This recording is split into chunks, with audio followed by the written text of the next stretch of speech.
From Asia's largest news headquarters, setting the agenda for Bharat.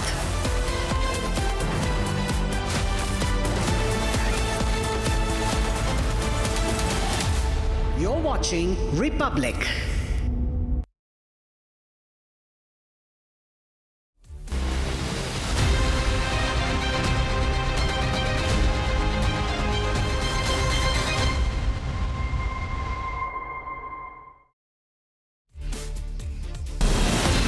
From Asia's largest news headquarters,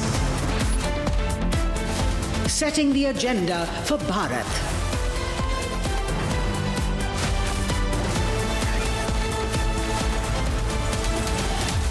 You're watching Republic.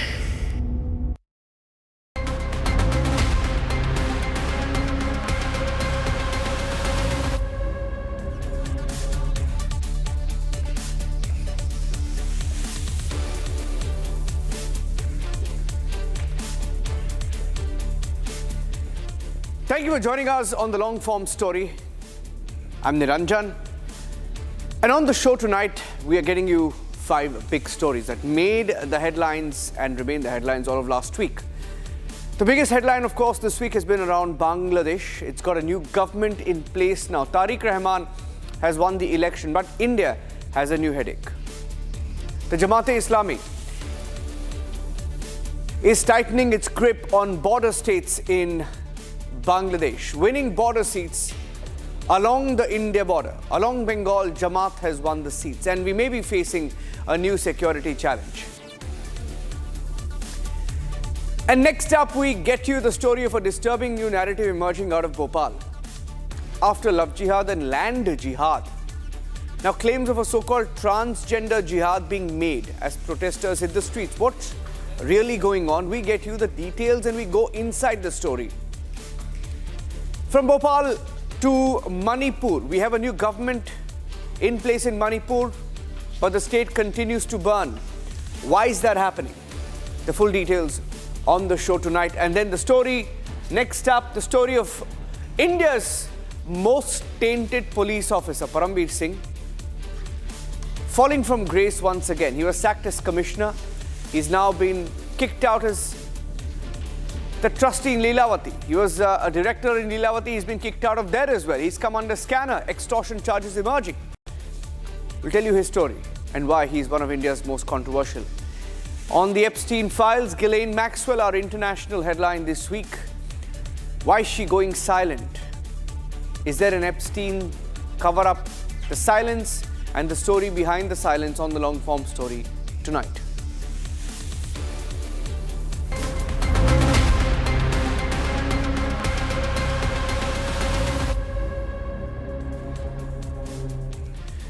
Bangladesh's parliamentary elections have delivered a big shift in power. From a coup in 2024 to Yunus to Tarique Rahman and his Bangladesh Nationalist Party, which is the BNP, securing a landslide victory. They won by 2/3 majority and more, 212 out of 297. It's a landslide victory. And at the center of this dramatic turnaround is Tarique Rahman, the son of Khalida Zia, who returned after 17 years in exile, and he will now take over as the Prime Minister. But that's not the only headline for India. For India, the fact is, we are more concerned about the Jamaat-e-Islami's resurgence as the opposition. And given their influence in border states, they've won many seats or most of the border seats along the border with Bengal, many seats along the Assam border, some seats along the Meghalaya border, and some even along the Tripura border. Now, these are states that are already grappling with illegal infiltration. What does Jamaat ruling these areas mean for India? Our focus on the long-form story is on the new threat that India faces from the new government in Bangladesh.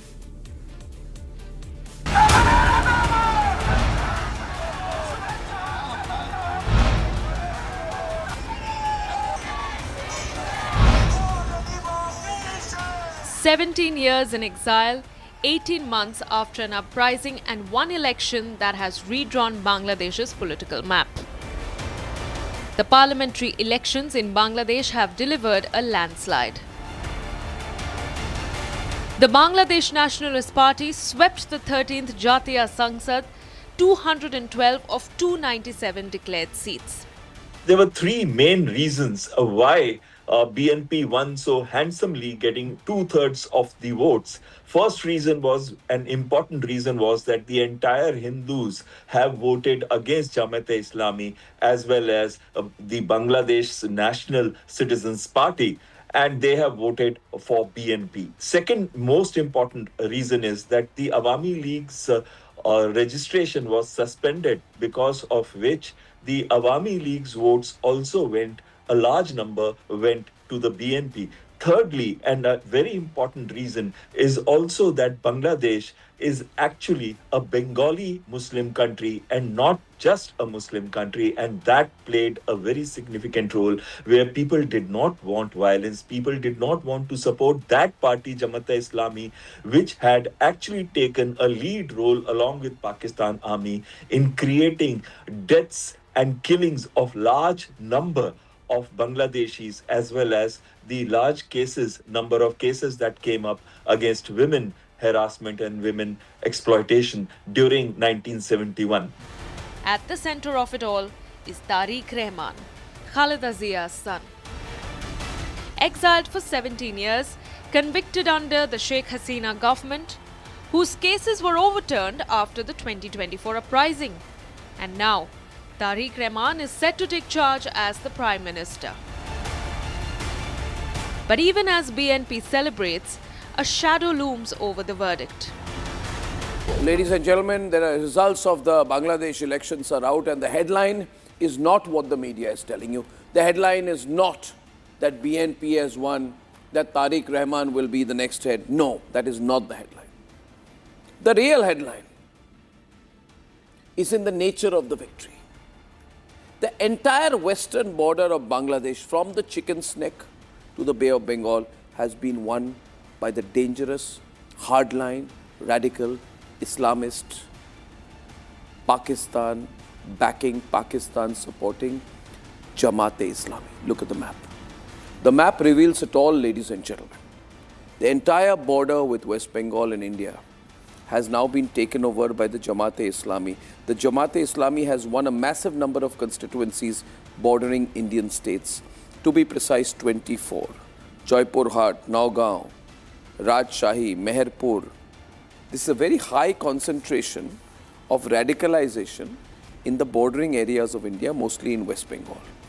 And my question is, remember, this is a pro-Pakistani group, which means that radicalization is spread in the entire area of Bangladesh, which borders India. That is the threat. Mamata Banerjee, my question is to you. Are you happy with this? Or are you worried about it? You can't keep quiet anymore. You must tell us, are you happy or worried about the presence of the Jamaat-e-Islami on the borders of Kolkata? The nation wants to know.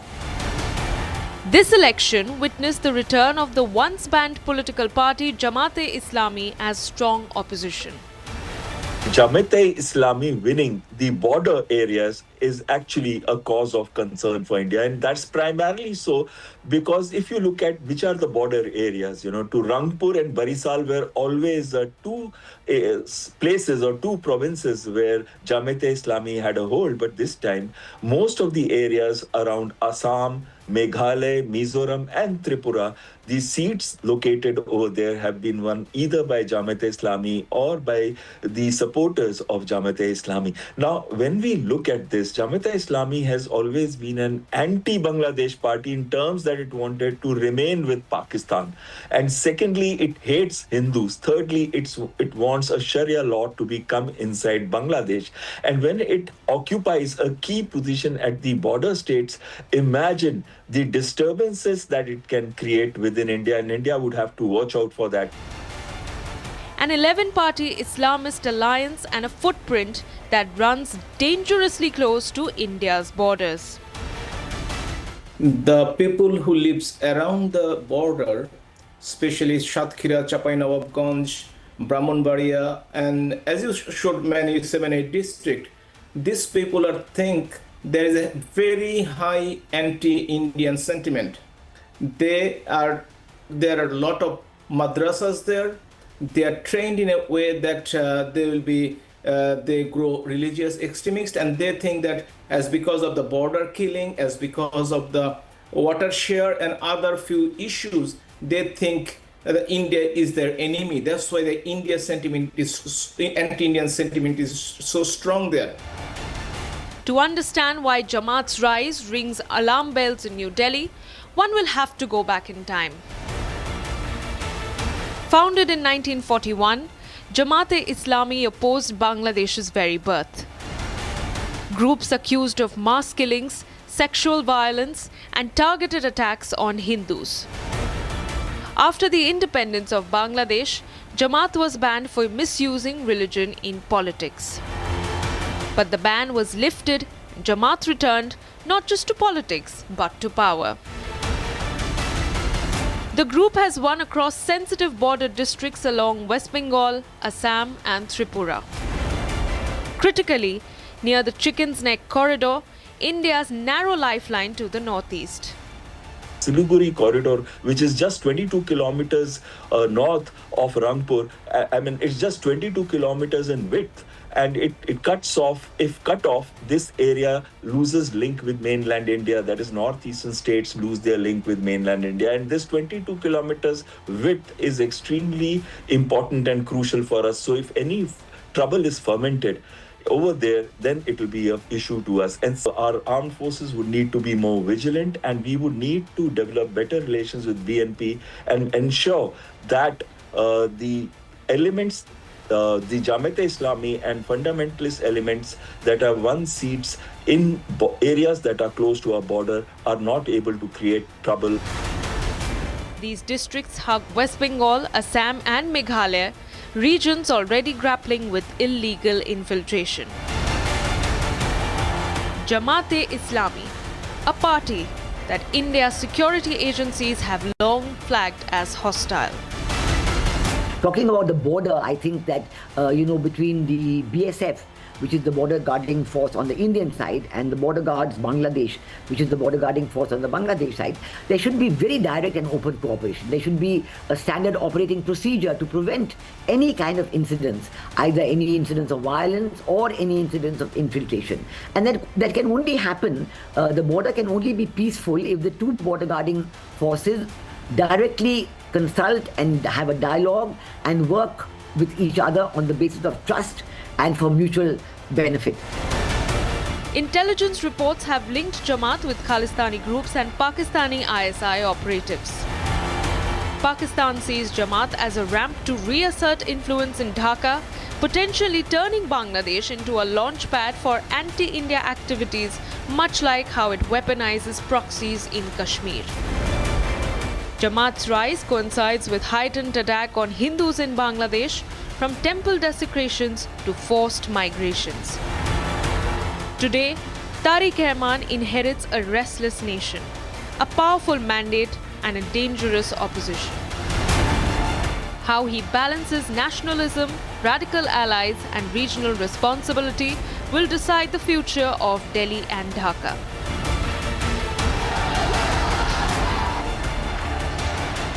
While the social unrest and democratic collapse in Bangladesh could unfold, a humanitarian crisis on the Indian border, the surge of radicalism on India's eastern front, particularly with parties like Jamaat gaining an active share in power, has added security concerns for Indians.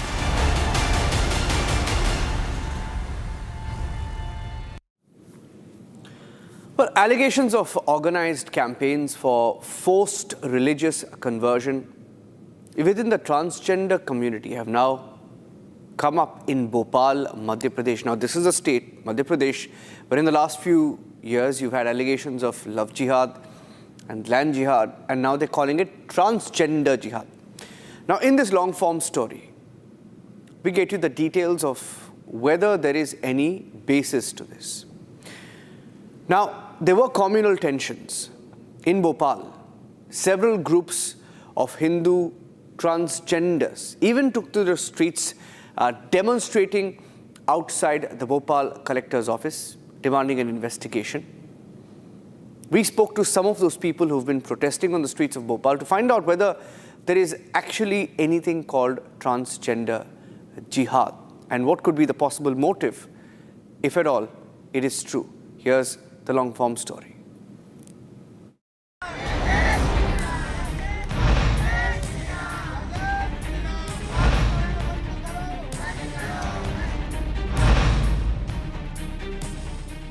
India has truly seen it all.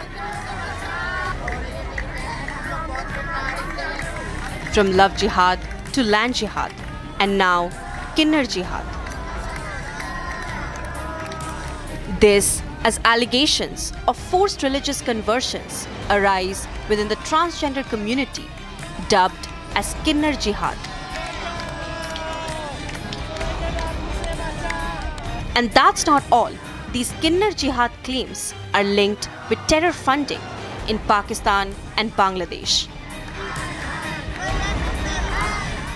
Madhya Pradesh में किन्नर जिहाद का विवाद थमने का नाम नहीं ले रहा है। किन्नर अखाड़े के प्रमुख ऋषि अजय दास और उनके साथ में सैकड़ों किन्नरों ने यह आरोप लगाए कि जो सुरैया हैं वो उनका धर्मांतरण करा रही हैं, उनको जबरन मांस खिलाया जाता है, कलमा पढ़ाया जाता है और इसको लेकर काजल और तमाम जो किन्नर हैं वो सड़कों पर उतरे, विरोध प्रदर्शन किया, कलेक्ट्रेट में ज्ञापन दिया, पुलिस से कार्रवाई की मांग की। लेकिन दूसरा पक्ष सुरैया का है जो कि भोपाल किन्नर समुदाय की प्रमुख हैं।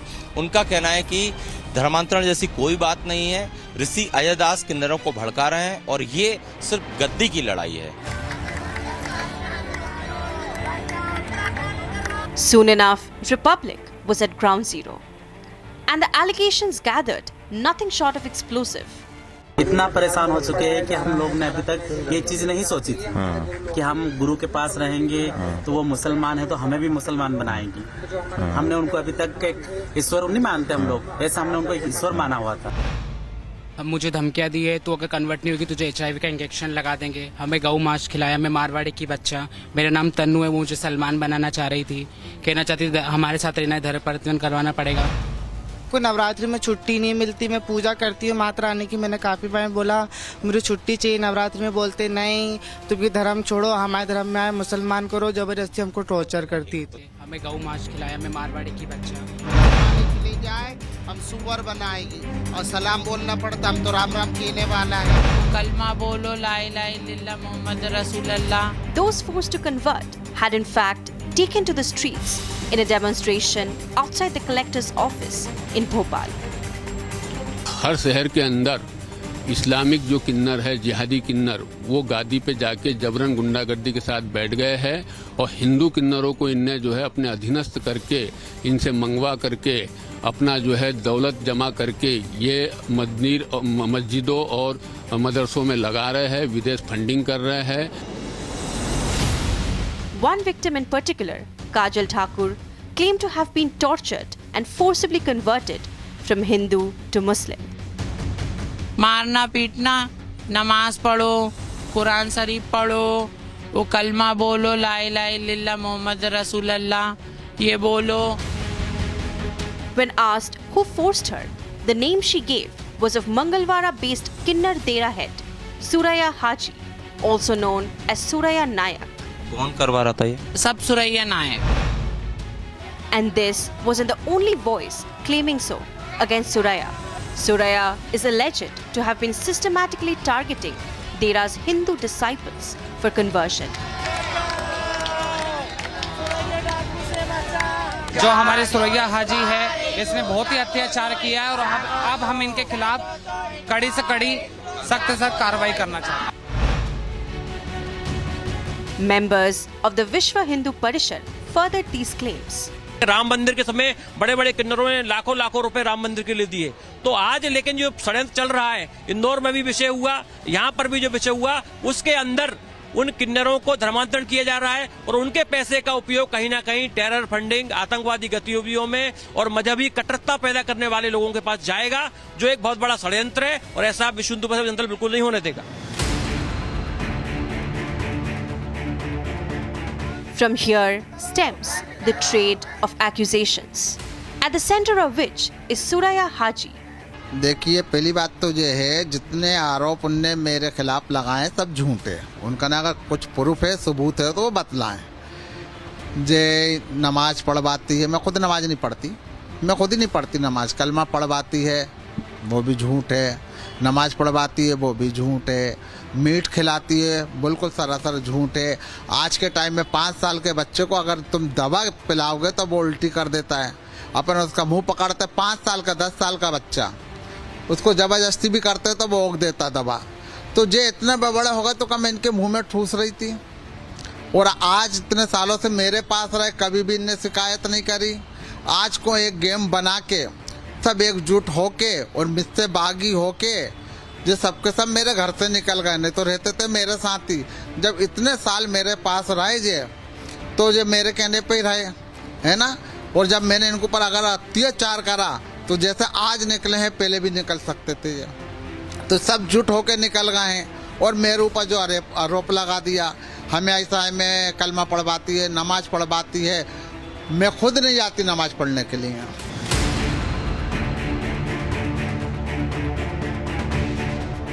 In a move to counter such conversion, several groups of Hindu transgenders decide to constitute their own Peeth and anoint the country's very first Kinnar Shankaracharya. In fact, this appointment of a Kinnar Shankaracharya, other Mahamandaleshwars and Mahans are all scheduled to take place tomorrow on the occasion of Mahashivratri. Transgender leader Kajal Thakur, who derived discussions all around, is set to become the country's first eunuch Shankaracharya. The reactions to this Ghar Vapsi program only furthered the row. है ना, इंसान वो जहाँ से पर लेके गया, रिश्वत लेके गया, और जहाँ पर वो होता ना तो उसको तो हम जूतों का हाथ डाल के पहुँचाते हैं। समझे, जो किन्नर समाज को बदनाम कर रहा है, किन्नर समाज की सभी बदनाम कर रहा है वो। जिस पद पे आप हैं, क्या उस पद की लड़ाई है, उसके लिए ऐसा हो रहा है? बिल्कुल, पद की लड़ाई, गद्दी की लड़ाई, इलाकों की लड़ाई, और बस यही लड़ाई है और कुछ लड़ाई नहीं है। And as the spat continues, with both sides in vehement disagreement, what's left to wonder is the veracity, the truth to either claim. Especially since this Kinnar Jihad seems to predominantly arise in a city already marked by contentious debates over conversion, with investigation agencies claiming to have uncovered broader illegal conversion networks in and around Bhopal, some even involving alleged use of blackmail, sexual exploitation, and financial inducements to secure conversions. These past cases have primed public opinion to view the latest Kinnar Dera allegations as part of a continuing pattern, and now as the Bhopal Kinnar Jihad case remains under the scanner and in the midst of investigation. The outcome is what will shape how the state and society engage with both religious freedom and transgender rights in the years ahead.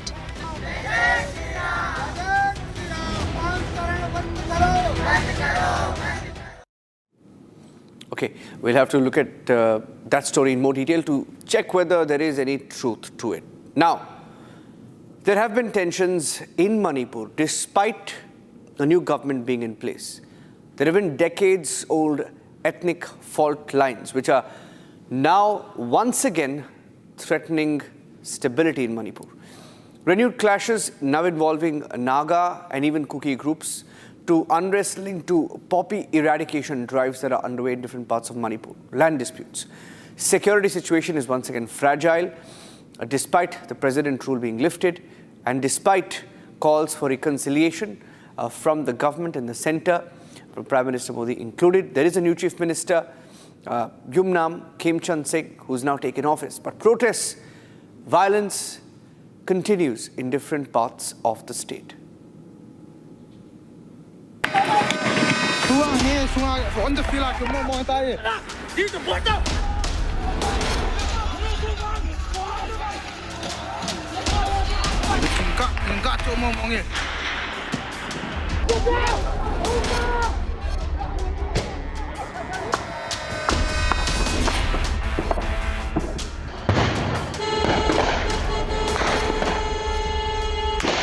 Halt doch.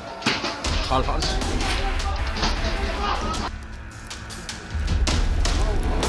Ôi, tập trung. Xong rồi, cái đi bộ kia đây. Không bộ kia đây.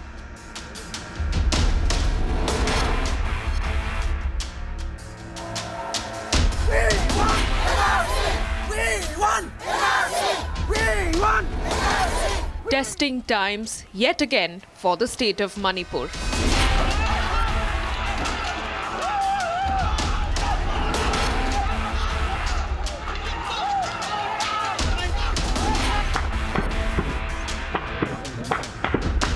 A land of hills and valleys, divided by decades of mistrust, territorial claims, and ethnic fault lines. What began as localized disputes has evolved into one of India's longest-running internal conflicts.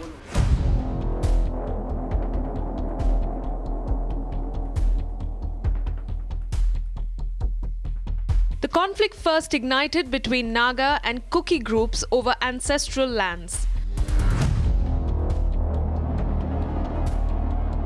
And decades later, Meitei-Kuki tensions over land and identity deepened the divide. Today, the fault lines have multiplied in what was once a two-sided conflict. Naga groups observers in recent years are active participants again, a sign that buffer zones and security deployments were no longer enough to contain overlapping ethnic interests.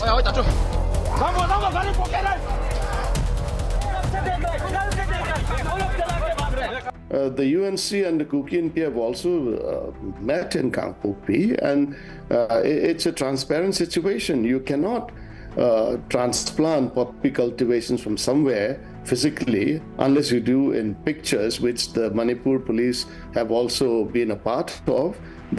After the Case Songling incident, the next day on media, they showed photographs from somewhere else and, impacted that with a situation that they're trying to justify with Case Songling. Yes, independent investigation is very important. And in fact, allow me to come in with an anecdote here. Pre-2023, before the problem started, I happened to be in conversation with a very eminent Meitei politician. He's no longer in the position that he held. And in a conversation over WhatsApp, he said these poppy cultivations are a nuisance, etc., etc. And I highlighted the fact that these are, if they exist, villages trying to eke out a living because none of the funds for the hills, which has to come through the Imphal Secretariat, reaches these areas. And they are helpless and they're trying to make a living. The violence is no longer isolated, but it is spreading in Imphal. The Manipur Kangba Kongchat rally, a chant for a safe Manipur, reflected the growing anxiety. Times for the state. People of Manipur has now understood and realized that the ongoing crisis in the state of Manipur is completely a design of the government of India. And now it is time for the government of India to change its policy of waging proxy war against the people of Manipur using these Kuki narco-terrorist groups, which they have been mobilizing since 2008 in the name of a very deceitful agreement called Suspension of Operation Agreement. They have also failed to address the gross human rights violations of the people of Manipur for over 2.5 years. The IDPs of the state of Manipur are yet to return back to their respective homes. The people, the entire population of 3 million population are yet to get access to the state highways and national highways freely. And the government of India has not taken any necessary action, visible action against those narco-terrorist groups who has openly carried out terrorist attacks to the IDPs, to the innocent people, and to various aspects in the state of Manipur. Nearly a year into President's rule, residents navigate prolonged unrest and deep political uncertainty.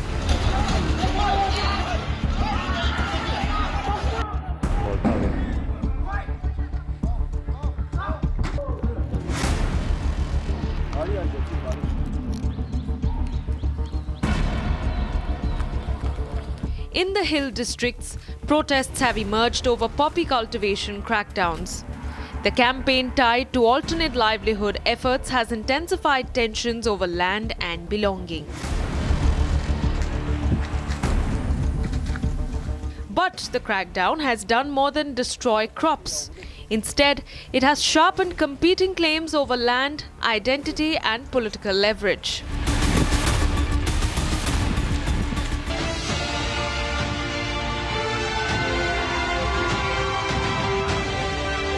In 2025, Prime Minister Modi visited Manipur with a message of dialogue over division. He explicitly called for a strong bridge of harmony between the hills and the valley, which was seen as a soft nudge away from the Kuki demand for total separate administration.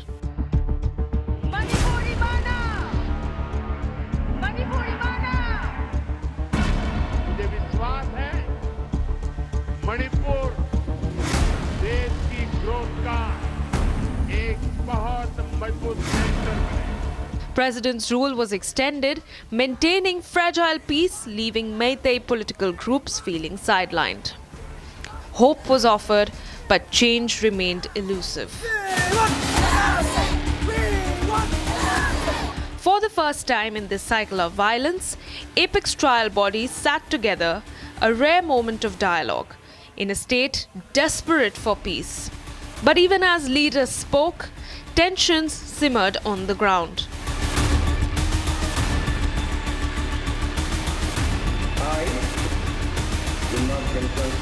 And now, a new Chief Minister, Yumnam Khemchand Singh, has been sworn in. The change in leadership has not brought calm.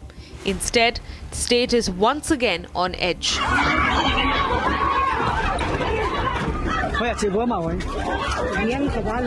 In Churachandpur's Tuibong area, protests erupted against the newly installed government. Demonstrators say the leadership does not represent their voice. The immediate trigger was Kuki MLAs extending support to the government. Protesters accused their representatives of defying community sentiment.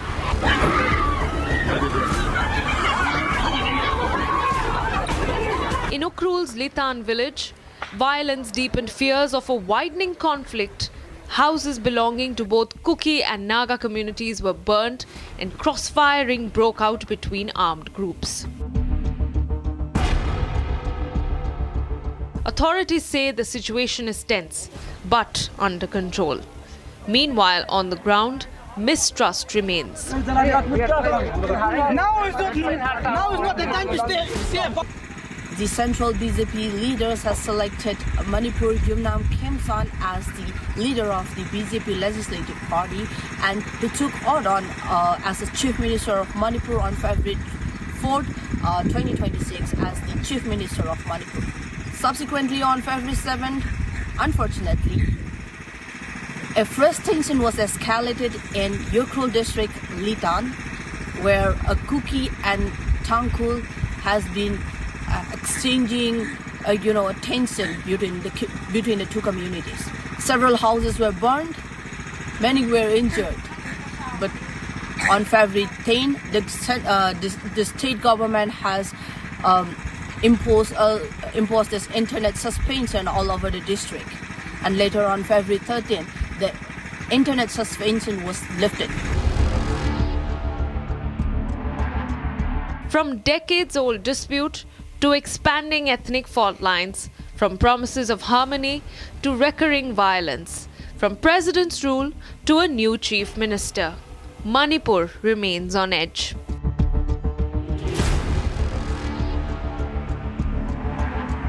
Right now, I'm in one of the very fringe area of the hill range adjoining Imphal East, Ukrul district and Kamjong district. Manipur has been burning since 3rd May 2023 because of the conflict that occurs between the Meitei and the Kuki-Jo community. As a result of this conflict, houses of both the communities have been burned down, several houses of it burned down, and almost 60,000 IDPs of the Meiteis have been displaced, and many Kuki-Jo communities have also been displaced. But the question arises whether the state can prevent the next spark from becoming an uncontrollable fire, as peace is not a moment, it is a struggle that continues in the state of Manipur.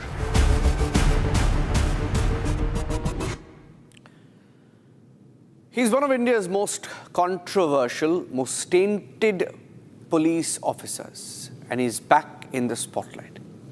Param Singh, the former Mumbai police commissioner, disgraced, has now been removed as the executive director of Lilavati Hospital amid allegations of intimidation, extortion made by trustees and senior doctors at Lilavati. Latest controversy adds to a long list of legal battles, investigations, extortion charges that have followed Param Singh's career.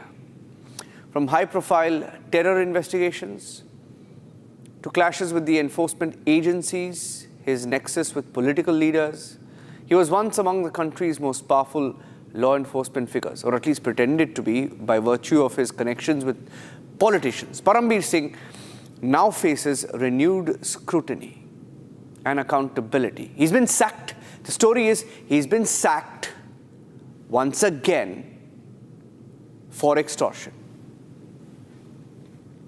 Param Singh, here is the Param Singh. This is Param Singh. Why are you running from Republic question? Param Singh, why are you running from the Republic question? You respond.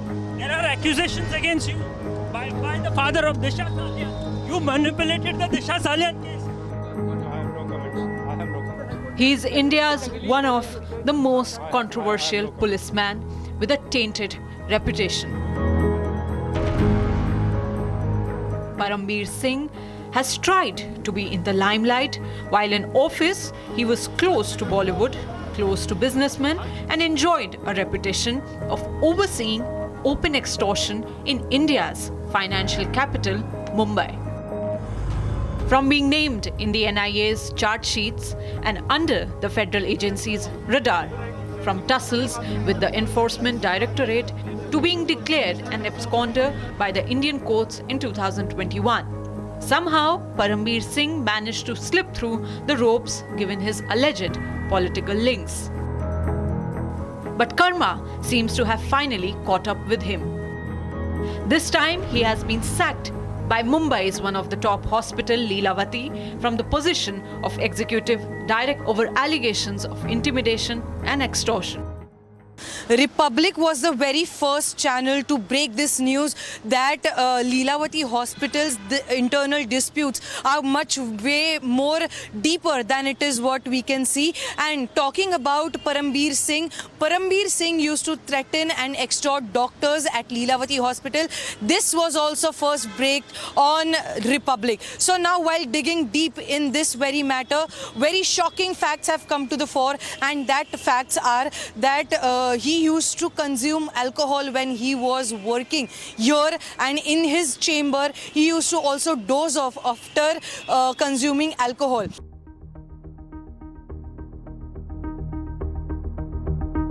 आपको पता है कि Lilavati hospital जो है मुंबई का, पूरे मुंबई में, पूरे महाराष्ट्र में बड़ा प्रेस्टिजियस हॉस्पिटल करके इसको माना जाता है. जो जो चीज़ें यहाँ पे घटी उसके बारे में मालूमात दिया, लेकिन ठीक है. उसके बाद में सस्पेंड करने के बाद में अभी तो रिटायर हो गए. रिटायर होने के बाद में लीलावती हॉस्पिटल में हमने सुना था वहाँ पे डायरेक्टर करके ज्वाइन हुए. जब लीलावती हॉस्पिटल में ज्वाइन हुए हमको ताज्जुब लगा, काफ़ी लोगों को ताज्जुब लगा कि इतना tainted police officer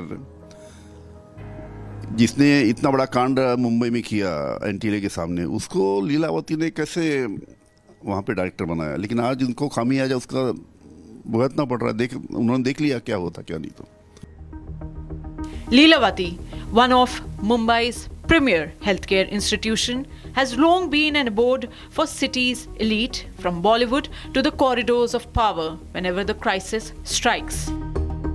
So for a man with a malign history like that of Parambir to be inducted as the executive director of a health institution whose clients wield such high influence This raises serious questions. From trustees to senior doctors at Lilavati, what Republic gathered was completely staggering. Here is an email which clearly states to the Board of Trustees that on that said day of 12th January, the meeting, after the meeting, those minutes have been ratified by the Board of Trustees. The proof is right in front of you. So now, is it going to be that Mr. Paramveer Singh is telling the truth and 10 trustees are liars? I mean, it's coming to that the 10 trustees which form the majority of the Board of Trustees, they happen to be sitting to be liars, and Mr. Paramveer Singh, who has signed the forged and fabricated minutes made by Rajesh Mehta, seems to be the gospel truth. Does this make any sense to you? Before 2 to 3 months, he has called more than 20 to 25 junior doctors who are working with Lilavati Hospital, and one by one he has asked and alluring the doctors that we will make you the consultant directly if you provide me around 20-25 lakhs. So he has one-to-one meeting with all of them, and he was trying to extort and bribe the doctors.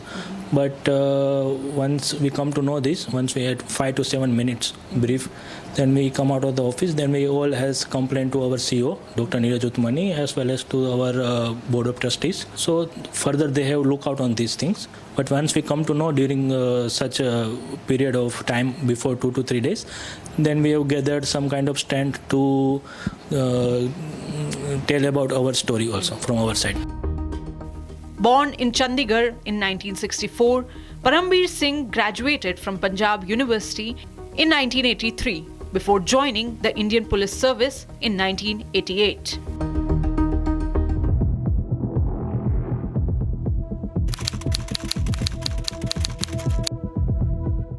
The Malegaon Blast 2008 case exposed Paramveer Singh.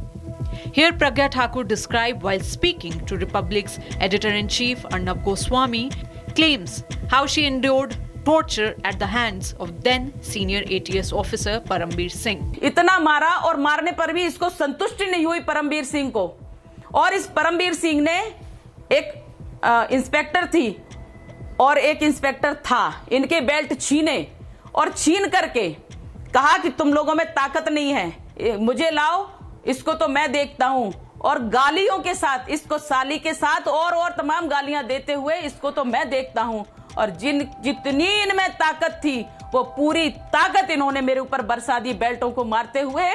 और इस व्यक्ति को हम यदि कोई भी उपमा दे वो छोटी होगी, राक्षस भी कहे तो भी छोटा होगा, क्योंकि ये बहुत ही निम्न स्तर का व्यक्ति है।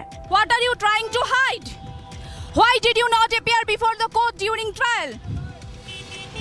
Did you work to serve political agenda? Did you plant evidence to frame innocent?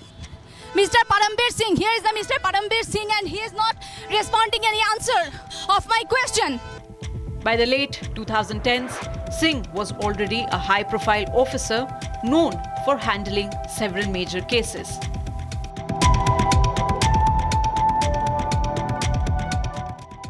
Paramveer was tasked with targeting Republic TV. It was him who planted fake cases on Republic along with Sachin Waze, the same cases that would go on to be proven false. BARC ने जो अपनी analytical report submit की, BARC ने जो अपनी analytical report submit की है, उसमें जो नाम सामने आया है वो है रिपब्लिक टेलीविजन का, जिसमें के सस्पिशन स्ट्रेंड्स TRP के देखे गए। Paramveer Singh, are you ashamed of the fact? For years, Republic exposed Paramveer, questioning one of the most tainted officer India has ever seen. And in the course of doing all this, we have exposed a man with a motive called Paramveer Singh, who unfortunately happens to be the Mumbai Police Commissioner. But today, the ultimate evidence is with me. An email from the Broadcast Audience Research Council, the industry body BARC, the rating agency, which confirms that there is no evidence, no facts, no malpractice found against the Republic Media Network or the company that owns it, ARG Outlier Media Private Limited. Viewers, the rating agency has totally demolished Parambir Singh's lie today. Under his watch, policemen murdered witnesses,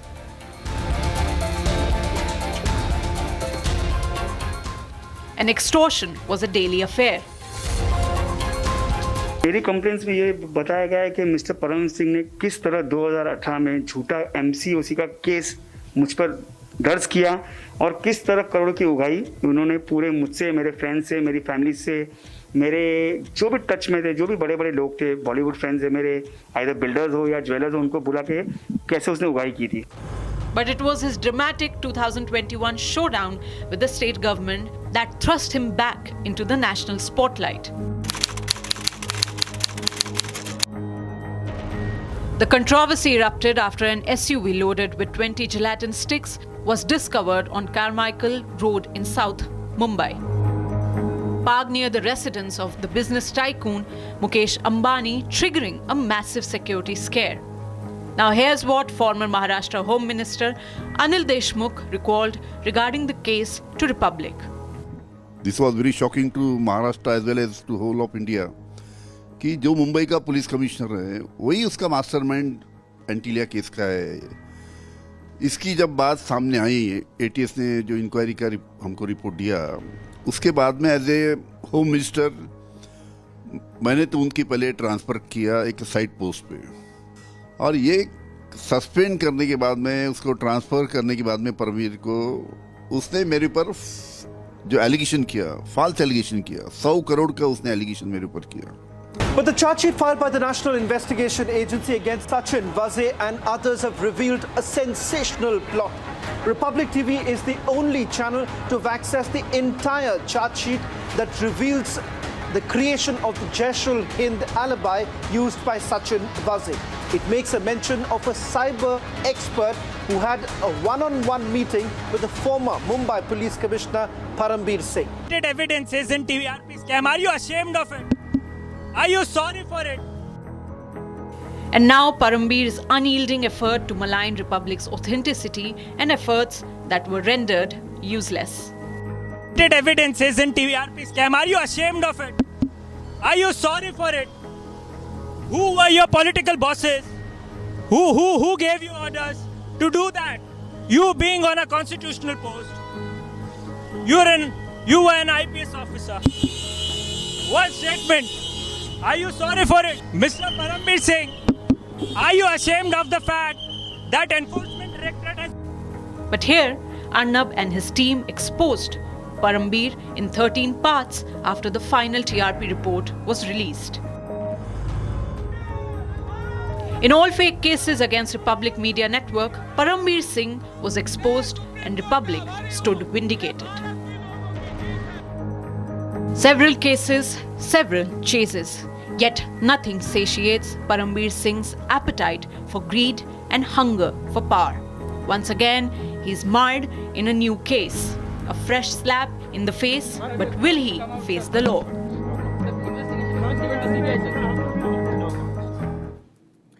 Karma catching up, many would say karma has caught up. Moving on, convicted sex trafficker in the Epstein case, Ghislaine Maxwell, refusing to answer questions from US lawmakers in what is easily one of the world's most followed cases, repeatedly invoking the Fifth Amendment in America during an inquiry into how authorities handled investigations tied to the trafficking network of Jeffrey Epstein. Now, this hearing, all of last week, also came amid renewed questions about Ghislaine's 2025 transfer to a low-security facility in Texas. There is the global focus on this case of Epstein and his aide, Ghislaine Maxwell, and her silence is now reigniting global attention on this case, on what remains unknown about the broader network and those who may have been involved. Here's the full story on the Epstein silence.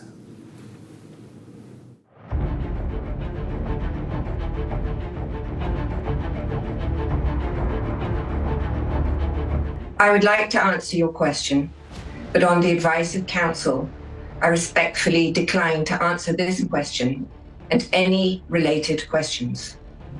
My habeas petition is pending in the Southern District of New York. I therefore invoke my right to silence under the Fifth Amendment to the US Constitution.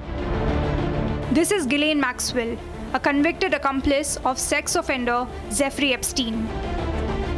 She is refusing to speak, invoking the Fifth Amendment before US lawmakers, declining to answer questions about the trafficking network prosecutors say she helped facilitate. Her silence has reignited global scrutiny and revived unresolved questions about power, influence, and accountability. Ghislaine Maxwell appeared before the US House Oversight and Government Reform Committee as part of an inquiry into how authorities handled Epstein-related investigations. Lawmakers sought details about recruitment methods, associates, and potential co-conspirators.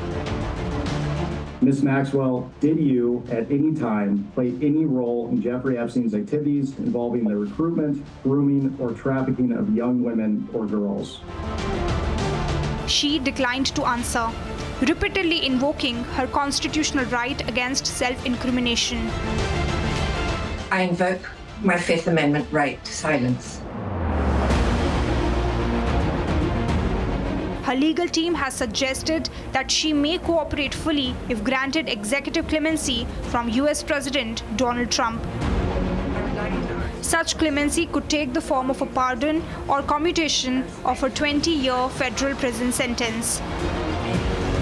Under the Constitution, if a pardon was issued to Ms. Maxwell, she could be forced by Congress and others to testify, and she would have no right against self-incrimination. Once you have been pardoned, you can't be charged again, and therefore you can be forced to reveal facts that you would otherwise not want to make public. On the other hand, if Donald Trump grants her clemency, that is, he lets her out of prison early, she still retains her Fifth Amendment rights against not having to make self-incriminating testimony. Interestingly, Donald Trump recently commented that it is time for the country to move on from the Epstein scandal and focus on something else. I think it's really time for the country to get onto something else, really. Now that nothing came out about me. In August 2025, Ghislaine Maxwell was transferred to a low-security prison in Texas. A few days ago, Attorney General Pam Bondi testified in court about the transfer. She had no idea who signed off on the transfer. I said I do not agree she should receive special treatment. She was transferred, I learned after the fact, to the same level facility, and that is a question for the Bureau of Prisons. I was not involved in that at all. The same level facility, I don't know why, but instead of talking about Ghislaine Maxwell, who hopefully will die in prison, you should be talking about Irina Zarutska. You don't talk about that. But that begs the question, who exactly is Ghislaine Maxwell and how deep did her ties with Jeffrey Epstein run? Born in France in 1961, Maxwell was raised in a wealthy and influential family led by British media magnate Robert Maxwell. Educated at Oxford and embedded in elite social circles, she later relocated to New York in the early 1990s. There, she formed a close personal and professional relationship with Jeffrey Epstein. Federal prosecutors later determined Ghislaine Maxwell was not simply an associate, but an active participant in Epstein's abuse operation. At trial in 2021, jurors heard testimony that Maxwell recruited and groomed underage girls, helped facilitate Epstein's exploitation of minors. In 2022, she was sentenced to 20 years in federal prison, where she remains till today. It is impossible to understand Ghislaine Maxwell without getting into her upbringing under her influential father, Robert Maxwell, former UK Member of Parliament. A refugee from Nazi-occupied Europe, Robert Maxwell rose to become a powerful newspaper owner and built an international media empire, cultivating deep political and financial connections. After his death in 1991, investigators uncovered that he had secretly diverted large sums from employee pension funds to support his failing businesses, one of Britain's most significant corporate scandals.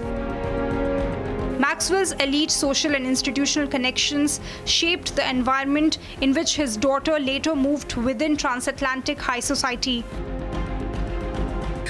He was considered a very ruthless, untrustworthy outsider, and he tried to become part of the elite, but he was also, guilty of business fraud. He took hundreds of millions of pounds from the pension fund, from the Mirror Group when he owned that. So just horrible man.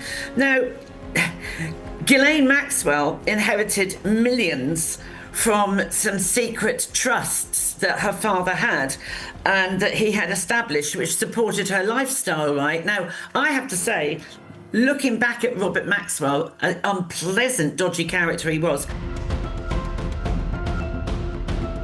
As Ghislaine Maxwell continues to maintain her silence, evoking her Fifth Amendment right, here are the established facts.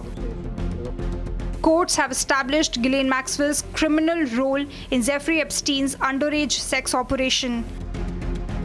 Her connection with Epstein is documented, including survivor testimonies that puts her right in the middle of the scandal. However, with her silence, the extensive truth behind Jeffrey Epstein's world still remains incomplete.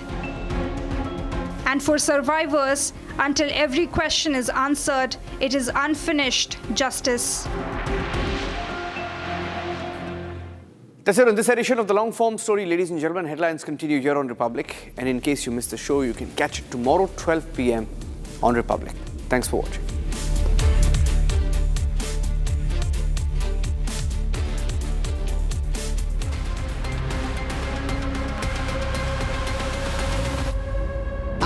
Pure सूजी pasta उबालो मिलाओ और खाओ 8 minute में तैयार क्या test है सबका राजा आर्नब मसाला रानी इस घर में कुछ है जो टूटता नहीं ये पिलर कभी नहीं टूटेगा रुंगटा स्टील टीएमटी से बना रुंगटा नहीं तो घर स्ट्रॉन्ग नहीं रुंगटा स्टील टीएमटी बाय एकदम सॉलिड MDH की हल्दी मिर्ची धनिया करे कमाल ये रंग दे ये खुशबू दे ये तीखा ये कम पड़े क्या निराला MDH मसाला केसरिया से मन जोगी हुआ रे दिल झूमे देखो मतवारा हुआ रे केसरिया से मन जोगी हर पल मनाओ केसरी त्योहार विमल बोलो जुबान केसरी प्योर सूजी पास्ता उबालो मिलाओ और खाओ 8 मिनट में तैयार क्या टेस्ट है सबका राजा आर्नब मसाला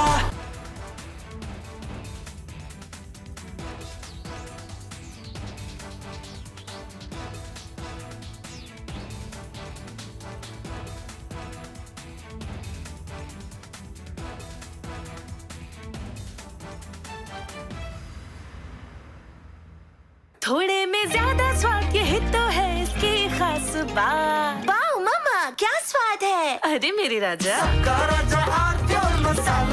Himanta Biswa Sarma, good evening. Good evening. And everyone across the country watched your press conference yesterday. Yes.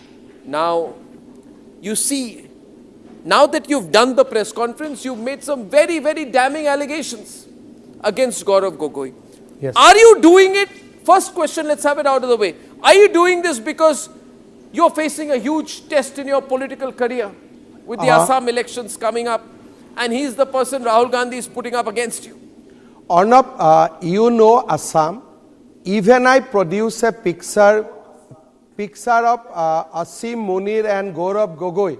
Congress is not going to lose a single vote because whomever the vote, the section of people who vote for Gaurav Gogoi or Rahul Gandhi in Assam, in any case they will vote only Congress. From that press conference, neither I will gain one vote, neither I will lose one vote. But you have said some amazing...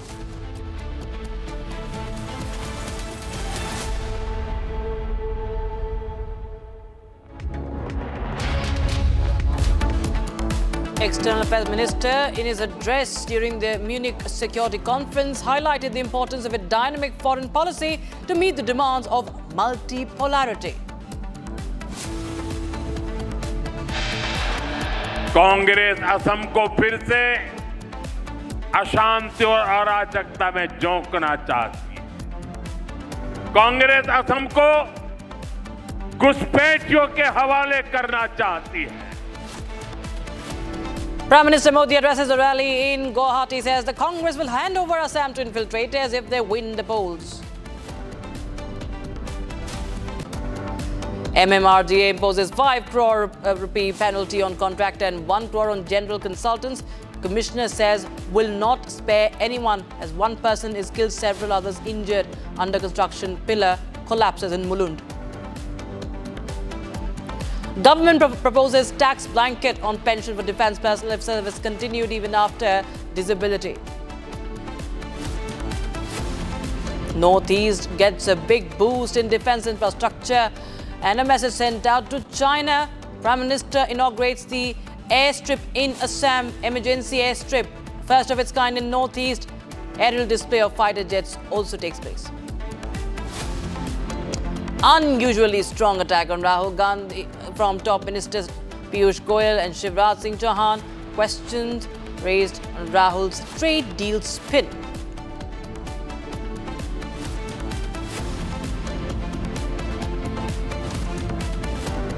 Very warm welcome. You're watching Republic. I'm Raksh Tamisha with you.